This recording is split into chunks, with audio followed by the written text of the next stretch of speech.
Welcome back, everybody. It's hard to believe this is the very final session of CORT 2022. It's been a real joy spending this time with you over this weekend.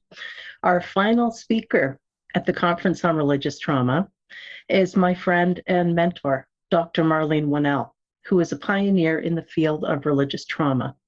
A psychologist and educator who specializes in recovery from fundamentalist religion, Dr. Winell has been working in the area of religious trauma for over 30 years and coined the term religious trauma syndrome. Dr. Winell is the author of Leaving the Fold, a guide for former fundamentalists and others leaving religion.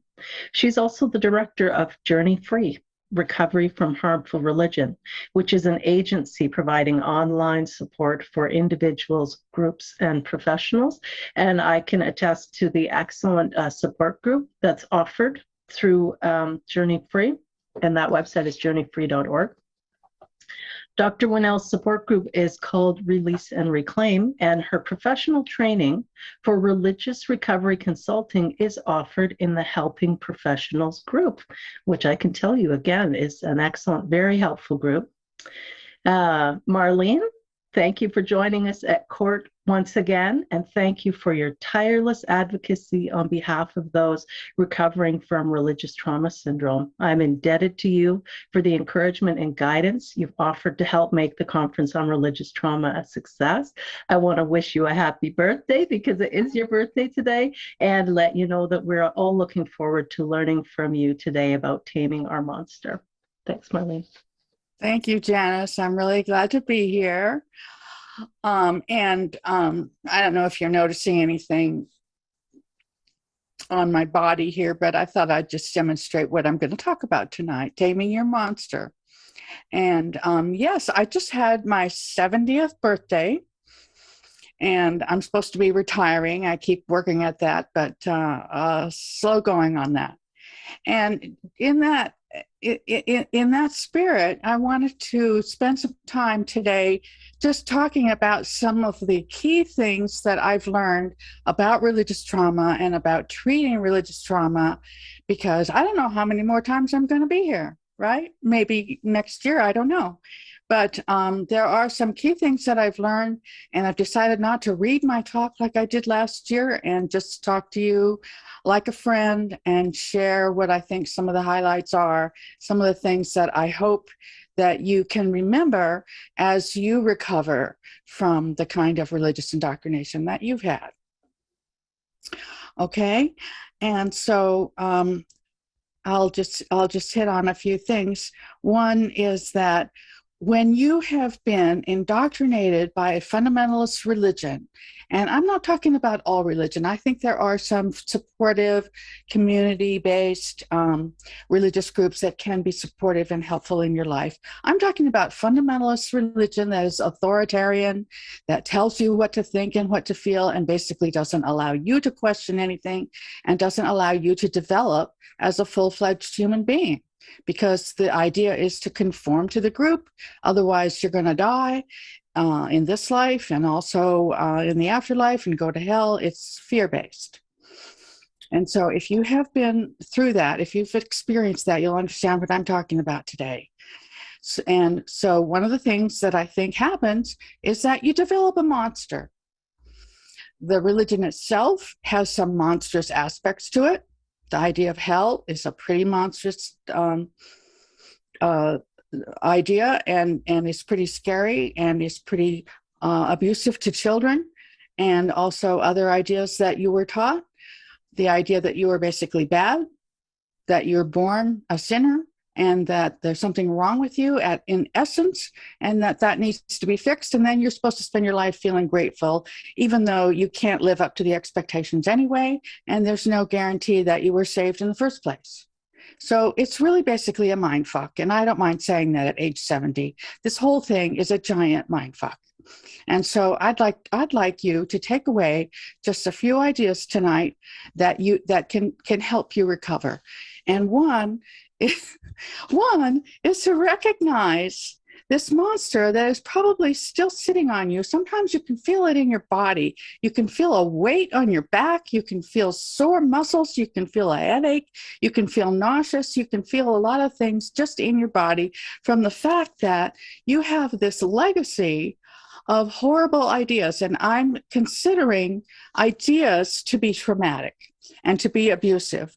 We're all very familiar with physical abuse and sexual abuse, and our society has taken steps to try to protect children and recognizes those things as being abuse. And what I have tried in my career is to bring some light on the fact that there is emotional and mental abuse that is sometimes harder to heal from than physical abuse. Because how do you get these things out of your head? How do you get this monster off your back? Okay? And so that can be very deep. People can recover in many ways. They can leave their religion, go on to some new life and some new philosophy, and yet still carry some of these assumptions deep down and have a hard time with them and have them affect their lives negatively for decades. So I have clients that range, of course, from teenagers all the way up through people in their 60s and 70s because the monstrous stuff keeps going on. And I've also decided that there are two really big, huge assumptions that this kind of religion teaches you. One is you're not okay, and the other is you're not safe.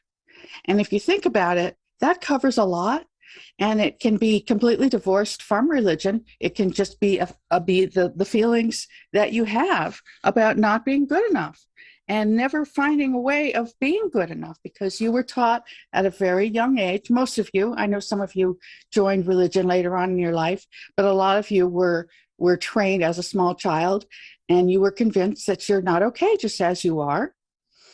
And you were also taught that you're not safe. And those are pretty terrible assumptions, to think that you're not safe in the world, that there are demons and Satan around trying to tempt you and destroy you, that there's this spiritual battle, that the world, that life is a spiritual battle. I mean, what a horrible metaphor for life, right? And you're not safe in the afterlife. You're going to go to hell if you're not careful. And so you can be afraid for the rest of your life about all kinds of things, of other people, of any kind of challenges, of being able to think for yourself. You can be afraid of yourself because you yourself are considered bad and you can't trust your own thoughts and feelings. So you can be afraid of yourself and, of course, afraid of God, because God can do whatever he wants, right? He does whatever he wants, no matter what you do. So the fear just kind of can permeate your life, and you don't even know where it came from. So let's be clear, if you've been indoctrinated in the fundamentalist system, where it came from. And also let's be clear, if you are suffering any of the effects of it, if you have any symptoms, if you have symptoms of anxiety, of depression, of not being able to think very well for yourself, make decisions, if you have trouble really enjoying life, if you have trouble appreciating pleasure and being in the moment, guess what? These are leftovers. These are leftovers from that kind of teaching. And your monster can be feeding you with these crappy ideas along all those different subject areas, right? Can be telling you you're not okay, you're not safe, and also that you can't enjoy yourself, that sex is bad, for example, that's a big one. That you have to be seeking God's will. You can't decide for yourself what you want in your life and make that really difficult. So your monster is constantly feeding you ideas that are really difficult to deal with. Now, we have had, in psychology, we have had other approaches to negative ideas. Sometimes this gets called inner critic or negative self-talk. But you know what? This is more than just an inner critic. This is more than negative self-talk. I call it an idea monster because it consists of ideas that you have acquired. You weren't born with them. This is not your fault. I'll say that over and over tonight. This is not your fault. You were given these ideas through no fault of your own, And it is very difficult because when you are indoctrinated as a child, your mind is open. Your mind is not, your brain is not developed. You don't have the cognitive capacity to evaluate the things that you're being told. You can be told about Santa Claus and the Tooth Fairy as well, and those are fine. All sorts of magical thinking is acceptable and fine. So if you get told that some guy 2,000 years ago died for your sins because you're a bad little boy or a bad little girl, then of course you can accept that. You'll accept the whole ball of wax and not know any different. And the other thing is the social environment, right? You weren't born with a family that presented to you all the different religions of the world and a few secular philosophies like humanism, and let's look at Buddhism, and let's look at all these different things. And which one would you like? How would you like to live your life? And yet they call it a personal choice, don't they? They say that you accept Jesus of your own free will. And that's why we have evil in the world, because you need to decide actively to love God. He doesn't want to be loved by automatons. Well, you know, it's not really a choice. When you're in a family, a church, a community, when you're homeschooled, when you're not given any information about any alternatives, it's not a choice. And so you get these ideas in your impressionable mind as a child, and they go deep down. So you know what? A huge thing in the healing process, and something that's absolutely necessary in the healing process, is that you have compassion for yourself. You learn to have compassion for yourself. And one way of developing that is to realize that you have an inner child. You have a part of you, part of your personality that's still a little child, that will always be innocent and pure, that just wants to live and be happy, has a lot of feelings, has a lot of normal human needs, and will always be with you. Your child isn't going to grow up and go anywhere. Your child might be wounded, deeply wounded, but nevertheless, a child, and can certainly go have some healing. Another part of you is an adult, the wise woman, the wise man, the part of you that knows a lot. You were told that you were empty. You were told you didn't know anything. And if you did think you knew something, then it was going to be wrong and bad and go the wrong direction. That's why you couldn't make career decisions by yourself. That's why you had to have the church or God or somebody tell you who to marry. You know, you couldn't make relationship choices. You weren't supposed to be able to do anything. You're incapable, ignorant, and basically bad, like I said. So this idea of having an inner adult as well is really, really important, because you do have inner resources. You do have inner strength, inner wisdom, inner joy, inner ability to do all kinds of things.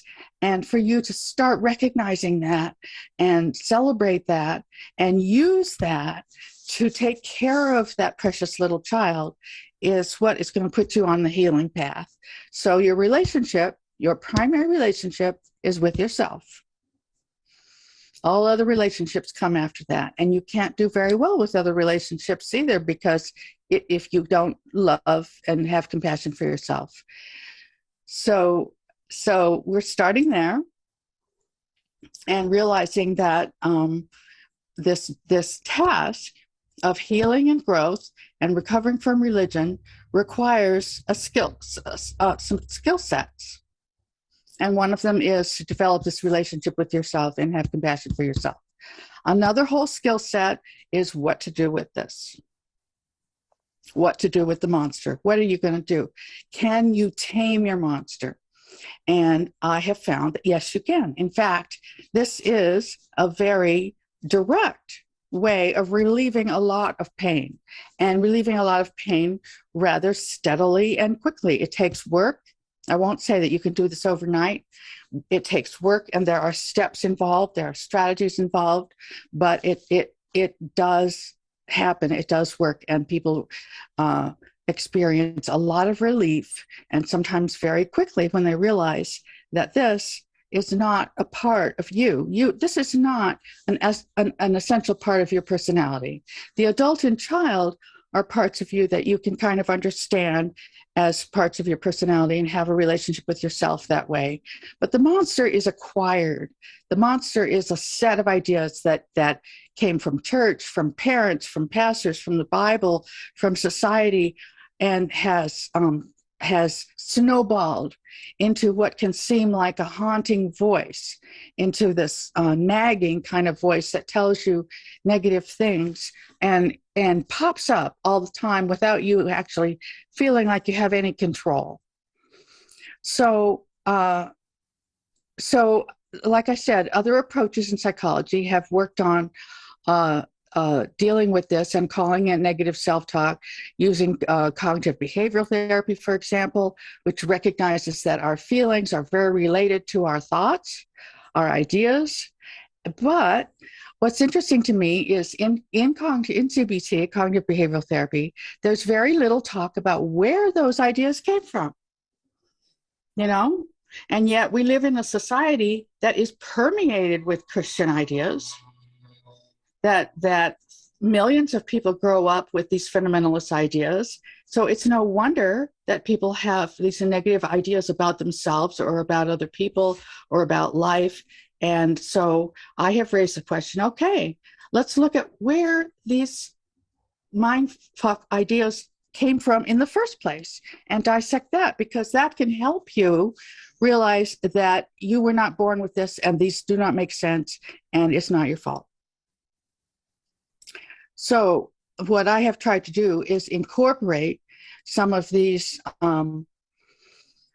ideas of religious trauma into what have been some cognitive behavioral techniques, but to expand them and to also expand them into areas that include what we have learned about trauma in the last couple decades and the trauma response, the triggers that you have, what is going on with that, and incorporate some of this biological information into the process so that it's a more holistic approach that involves your whole body, your physical body, your mental, emotional, and social and societal aspects of who you are. So it's a holistic kind of approach. I'm going to take a deep breath now and look at my notes for a second, where the monster. Okay, I'm going to put this thing down. What I want to tell you is that we're going to be taming the monster, and the monster can become a very small thing. I don't think that we ever really eliminate 100% all the negative thoughts that we have, right? This is not a Pollyanna kind of approach where you think that you're going to get rid of your inner critic entirely or all negative self-talk, because some of that is actually kind of natural. Some of that is the way that we are biologically, in evolutionary terms, primed to look for negativity, to anticipate the worst in order to plan ahead, in order to have self-defense. And in a sense, your monster is trying to protect you, right? Oh, don't go to that job interview. They won't like you because you are not qualified and you're going to do a terrible job. Well, okay, there's like a safety thing in there, right? You should just stay home and then you won't get rejected, right? It's like a parent telling a child not to climb a tree because you might fall down. So what does that mean? What that means is that we understand some of our need to protect ourselves, some of our self-defense, and we develop other ways to do it. Okay? We can acknowledge a kernel of truth sometimes. Like if you're going to climb the tree, you don't climb to the outer edges of the branches where you might fall. You do it in a careful kind of way. If you're going to go to a job interview, you prepare properly. So it's okay to have a certain amount of stress. And stress research will tell you that a small amount, a reasonable amount of stress is good. It gets you out of bed. It gets you motivated. It gets you to prepare and finish your term paper on time and whatever you need to do. So it's not as if we don't have negativity or that we don't have any fears about the future, but we need in our modern day to work with that and deal with it so that we're not acting like we're still on the plains of Africa, worried about predators at every second. Okay? We don't need to live in fear constantly. And that's kind of what your monster tries to make you do, is live in fear constantly. So in terms of where this is headed, I would say that what we're going to do is tame your monster down to size, so that instead of this, we have something more like this. This is more like my inner frog, you know, my frog that says, oh, be careful when you go to that party, you know, because you're not very good at meeting new people. And I can say, okay, thanks, Froggy. I think thanks for the reminder. I will remember to breathe and relax and talk to people and do what I need to do. So sometimes I get a little negative self-talk that is more like a reminder or a nudge, but, you know, it's manageable. And sometimes when he comes up with something really not very nice, I can say, go away, go away. I really don't even want to talk about it. So that's where we're headed. We're headed towards taming your monster. Now, let's talk about what some of the steps are and what some of the strategies are. One thing that people experience a lot is emotional flashbacks or triggers. They get called a lot of different things, or an amygdala hijack, or just a trauma response. And we have learned some things in the trauma research that are important to know what happens. I call it a monster attack. And sometimes it can be a full-blown monster attack that's really, really difficult and painful. Sometimes it can be a smaller thing, but if you consider it a monster attack, and it's an occasion to do some intervention. So what does that consist of? In my book, Leaving the Fold, there is a chapter about the idea monster, and there is some explanation of what I call the freeze frame. And that's where you basically call a timeout. When you realize you're having a monster attack, you call a timeout and go through some steps. And I would like to expand on that tonight, because we've learned some things from the trauma research that need to be incorporated into that process. Okay, so what we've learned, let's just talk for a minute about what we've learned from the trauma research. What we've learned is that trauma gets stored in the body. Okay, trauma is actually your nervous system's response to some threat, and you are processing it as a life and death kind of situation, and it creates a lot of fear. It creates a physiological response. You get cortisol and adrenaline running in your body. You're having a fight or flight or freeze kind of response, just the way a prehistoric human would when you sense that there's any danger, right?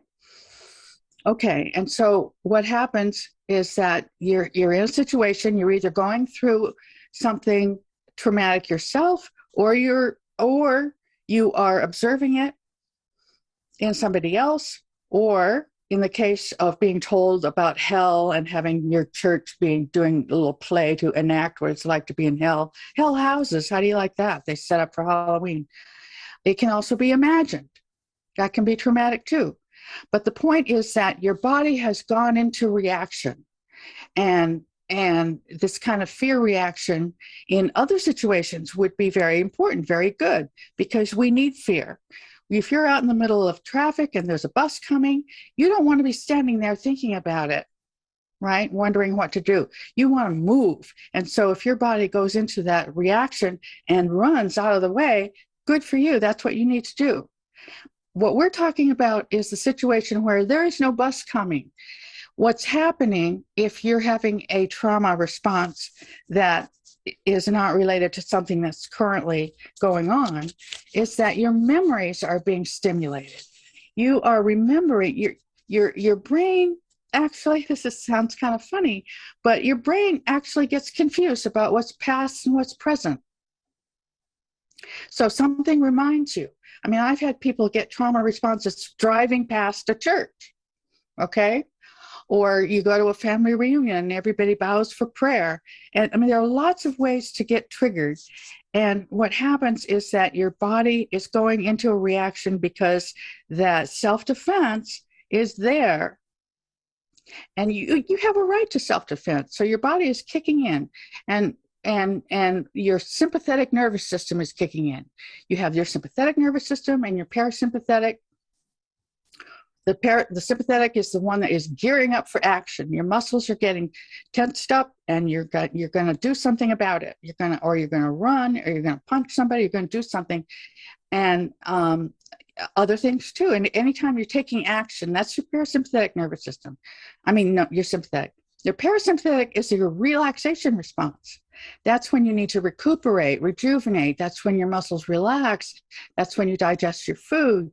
That's when your body is doing the opposite set of actions in order to sustain and nourish you. And so we go back and forth between these, and what we try to get is some equilibrium between them. We need them both. So what does that mean? That means that you actually have a golden opportunity here when you get triggered, because you don't have to argue in your head about it. You don't really have to think really hard about it. What you can do is relax your body, because the sympathetic and parasympathetic don't operate at the same time. It's one or the other. You can't make a fist like that and relax your arm at the same time. So what we've learned is that with dealing with any kind of trauma response, the first thing to learn is a relaxation response, where you can go through any number of exercises, and any therapist that is trauma informed can help you learn to do a grounding exercise. You've probably done some of these in the program so far. Grounding exercise, body scan.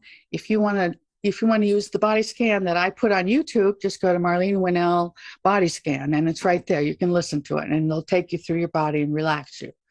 So when you're having a response to a trigger, that's where you start.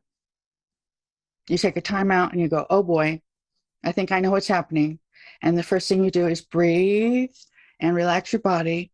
Then you're in a better position to go through those steps of the freeze frame that I was talking about. And those are actually 4 A's. The first one is awareness. And that's when you stop and realize what your monster is saying to you and how your child must be feeling. Okay? If your monster is saying, oh, no, you can't do that. They're going to hate you if you go to that. Nobody likes you. You can hear that. And there are steps in learning this strategy. One is to track your monster, spend a couple of weeks just listening to your monster and writing down what you're hearing and learning to put it into words instead of just a stomach ache or headache. Put it into words. What is your monster saying to you? After that, okay, I'm talking about 2 different processes here. I'll finish with the freeze frame. Freeze frame goes through awareness and then acceptance. Acceptance is when you accept the feelings your child is having. This is where the compassion comes in.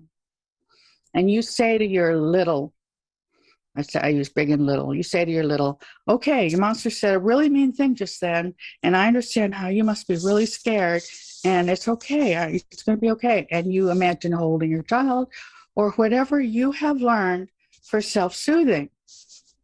Okay, self-soothing is another whole skill set. So that's acceptance. The next step is A for affirmation, and that's when you explain to your child how you see the situation. And you go into the adult mode and you talk about how you see the situation in a rational kind of way. You are able to think about it because you've calmed down now. You're not having an amygdala hijack. The amygdala hijack is another thing for the triggering, where your amygdala is taking over and your prefrontal cortex is offline and you're not thinking about it. So now, as you've calmed down and accepted the situation, you can now think straight. So you explain the situation the way you see it from the wise woman, wise man point of view. And then you've made that connection with your child. And then the last A is action. Is there any action? Do you need to get to a safe place? Do you need to talk to somebody? Do you need to do some kind of problem solving? What kind of action can you take? And again, this is empowering yourself. All this is about personal empowerment. You can do problem solving. You can do things to affect your own future. So I guess, we're getting a little close on time. I just wanted to mention, I was going to give you this whole example from a client, but I don't know how much time we have for that. The process, you can read more about it in the Idea Monster chapter in my book, and realize that there are stages of learning about your monster, learning about what your rebuttals are. After you've found some themes, when you track your monster, you'll find themes. One person's particular monster might say, everybody hates you, you can't make any friends, you're lonely and you're sad and you're going to die alone. It's a slippery slope kind of thing. Another person's monster might say, you're fat and ugly and you're always going to be that way. And look at you, you don't look like the people in the magazines and there's always going to be a problem with you. They're very mean. But so different monsters have different themes, and they repeat themselves. They're not very original. Monsters are really not that smart. They repeat these negative themes. So you start to learn what they are and you get a handle on them and you start to catch them in the act and you're keeping a record of this. And so after a while, you learn how to write full-on rebuttals, to react in rational ways to these ideas. And then you learn to write summary kinds of functional thoughts. Like one of mine is, I'm doing the best I can. When I feel like some critical ideas are coming in my head and I can say to myself, I'm doing the best I can. And you can come up with your own. People come up with their own summary statements that are functional to replace them. And like I said, they do this in other kinds of therapy too, but this is specific to the monster talk. And then after, there is more, and we won't go into it now, but the whole positive end of it is to start developing your new philosophy, your new values and goals, and the new actions that you take to find joy in your life. Meaning is derived. It's derived from doing meaningful things. And so you start to develop skills for constructing. Now, you're not just in deconstruction, you're also in construction of developing a whole new life where you have self-chosen values and goals and you can pursue those.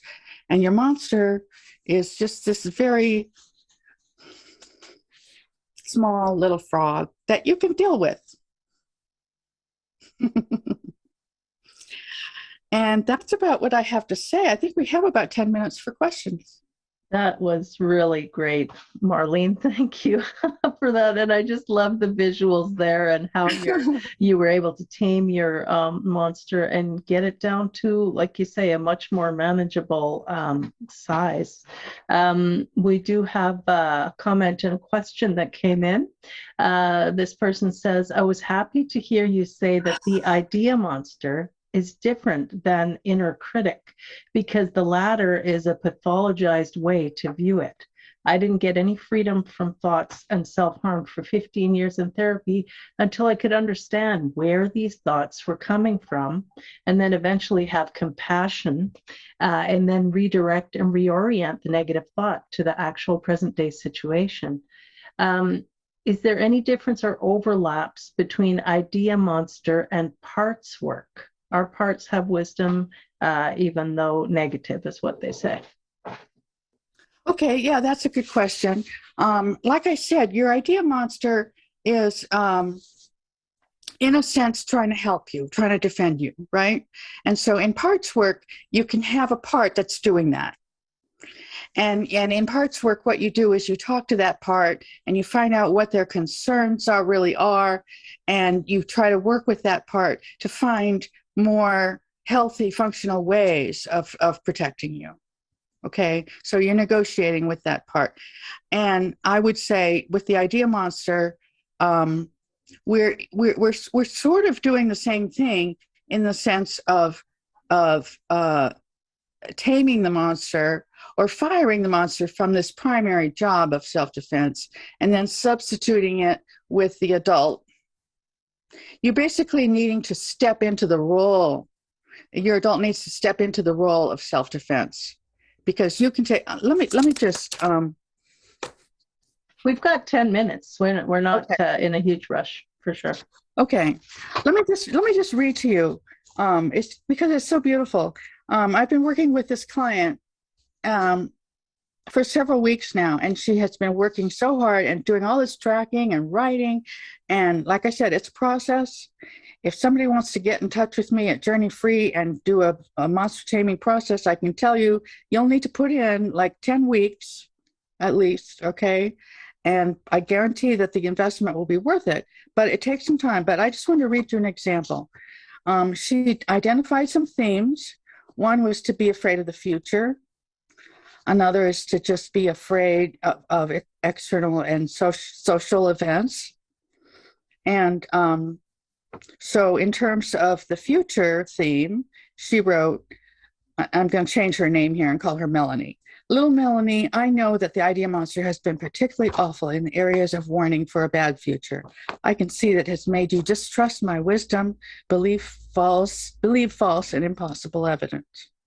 I can tell you, little Melanie, and that she's writing to her child and using her adult voice. I can tell you, little Melanie, why these ideas from the monster are not true. The real truth is that nothing can be predicted in the future accurately. The universe is full of autonomous working parts that play factors into every event that we are not capable of foreseeing because our consciousness is not omnipresent. This is the background writing she was doing. The idea monster is not omnipresent, and therefore nothing can be predicted from him. But then she goes on and says, I, Big Melanie, am going to pay attention to how it appears your feelings, little Melanie, how your feelings appear, little Melanie, and try to remind you not to fear or that you are safe. I know physical exercises can help us feel better, like sensory grounding, body scan, breath work, dancing, and jokes.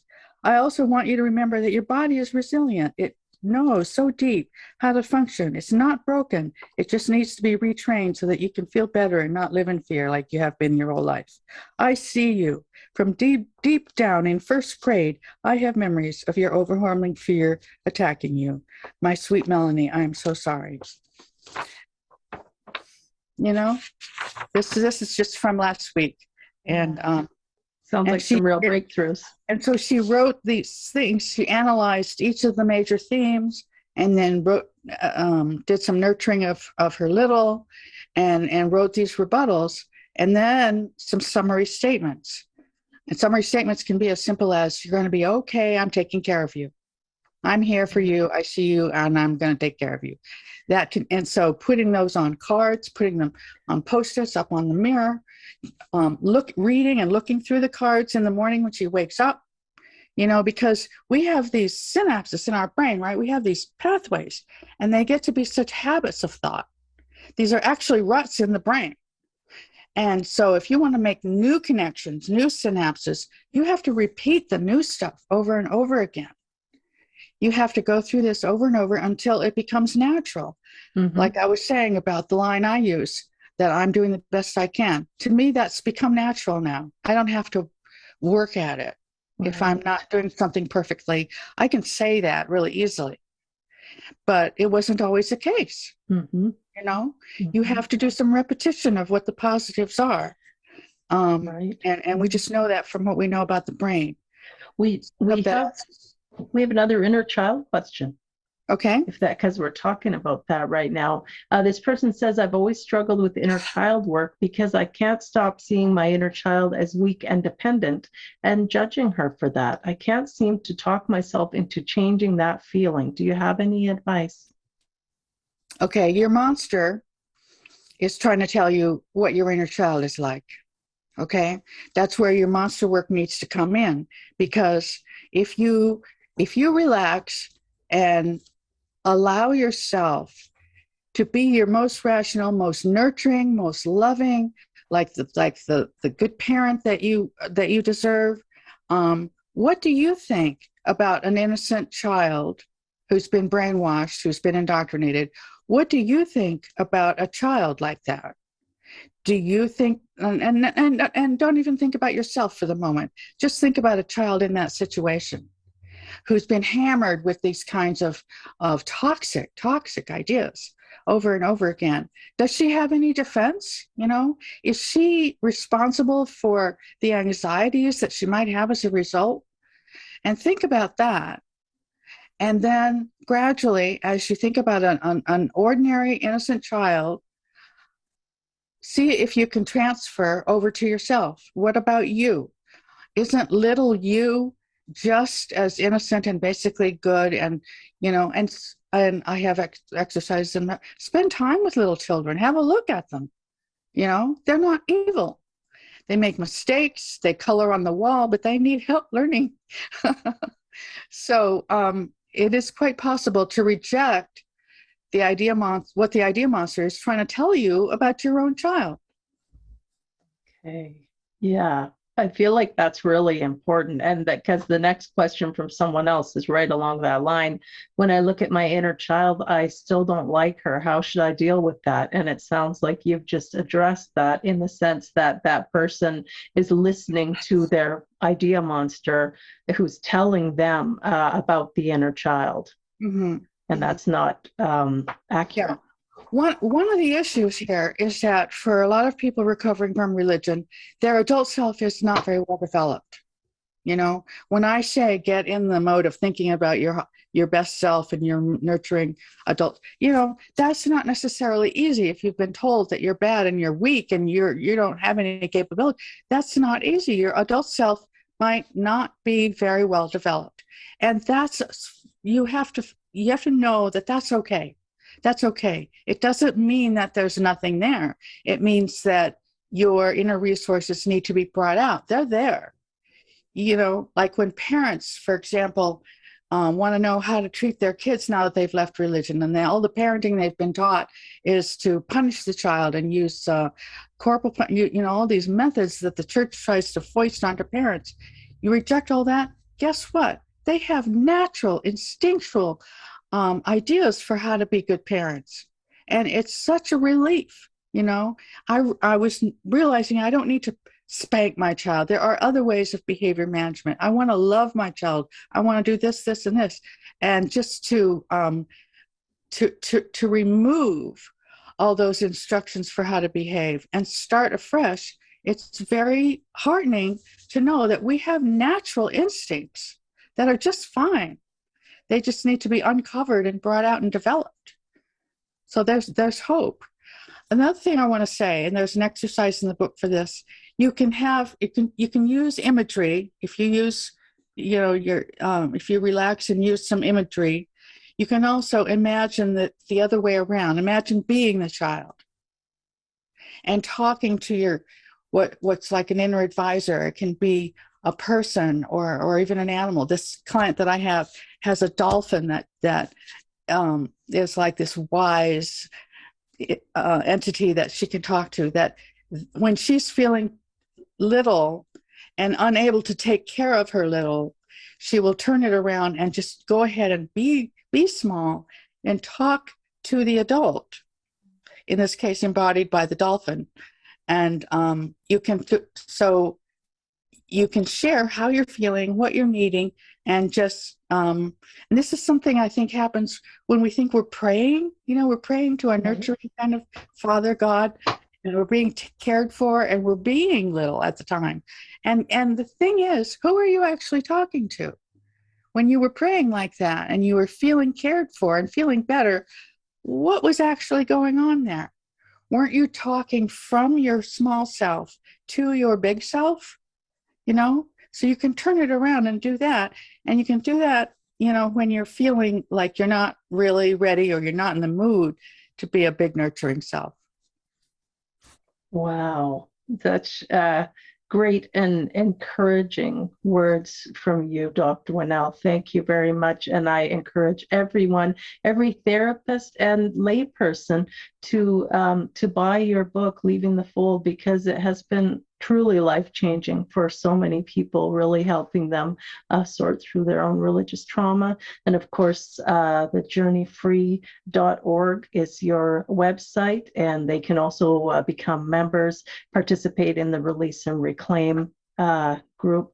So thank you. And I just want to let you know that as long as we're having the conference on religious trauma, you and Dr. Ray definitely have standing invitations. We would love for you both to come back and join us as speakers every year. So thank you again for being here on your birthday. Happy birthday. Yeah, you're welcome. My pleasure. Okay. Well, everyone, oh, I can hardly believe it.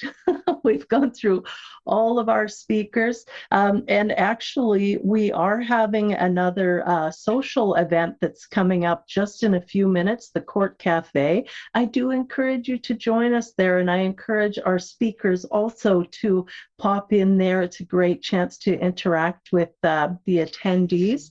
I want to thank again our sponsors for CORT 2022. A big thank you to Recovering from Religion, Religion in Remission, author Erin Donnelly, and clinical psychologist Dr. Coco Owen. I want to remind you about the Shameless Sexuality Life After Purity Culture Conference. It's going to be online in October. You won't want to miss it. It's going to be really great. I want to remind you, we have CORT merchandise that's available and Shameless Sexuality. And so we'll put a link there for you. I want to remind you that you can also visit my website, divorcing-religion.com.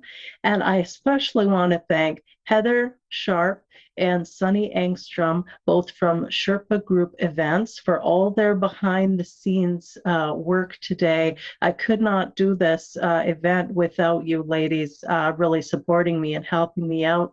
You can find out more about Sherpa Group at sherpagroup.ca. And that is pretty much it. Everyone, please head over to the Court Cafe.